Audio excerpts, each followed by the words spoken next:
گرفتن گواهینامه رانندگی در آلمان چه قیمتی داره؟ به گفته ADAC، انجمن ماشین سواران آلمان که شاید شما به اسم امداد خود رو بشناسید، در حال حاضر افراد باید اغلب بیش از 4000 یورو بپردازند.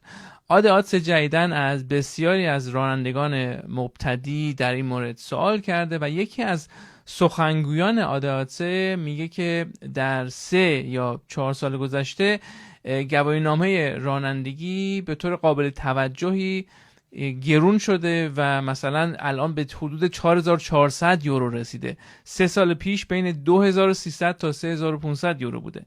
و یک پورتال مصرف کننده هم تحقیق کرده که گواهینامه رانندگی بسته به منطقه قیمت متفاوتی داره. مثلا در مونیخ میانگین گواهینامه رانندگی حدود 4200 یورو هستش، ولی در برلین فقط 2700 یورو هزینه است. شهرهای بزرگ هم مثل کلن و دوسلدورف حدود 3000 یورو قیمتش است. انجمن مربیان رانندگی نوردراین این دلایل افزایش قیمت رو اینطور توجیه میکنه، میگه که آموزشگاه رانندگی از افزایش هزینه ها به ویژه برای بنزین و گازوئیل در امان نموندن و علاوه بر اون کلا هزینه ها برای دریافت گواهینامه رانندگی اصلا بسیار بیشتر شده. مثلا امروز جوان ها باید کلاس های بیشتری رو بگذرونن و آزمون ها هم امروز نیاز به آموزش های بیشتری داره.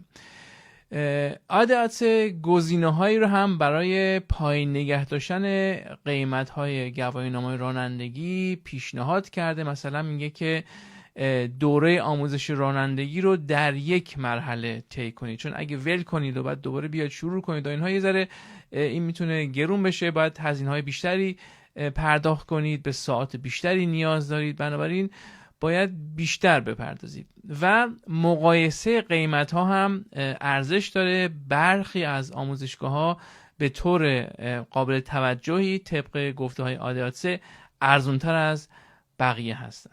من وقتی که گواهینامه رانندگیم رو گرفتم یه چیز حدود 1500 مارک پرداختم که الان معادل 750 یورو هست. شما برای گواهینامه رانندگیتون چقدر هزینه کردید و اصلا چقدر طول کشید تا گواهینامه‌تون رو بگیرید؟ برامون بنویسید.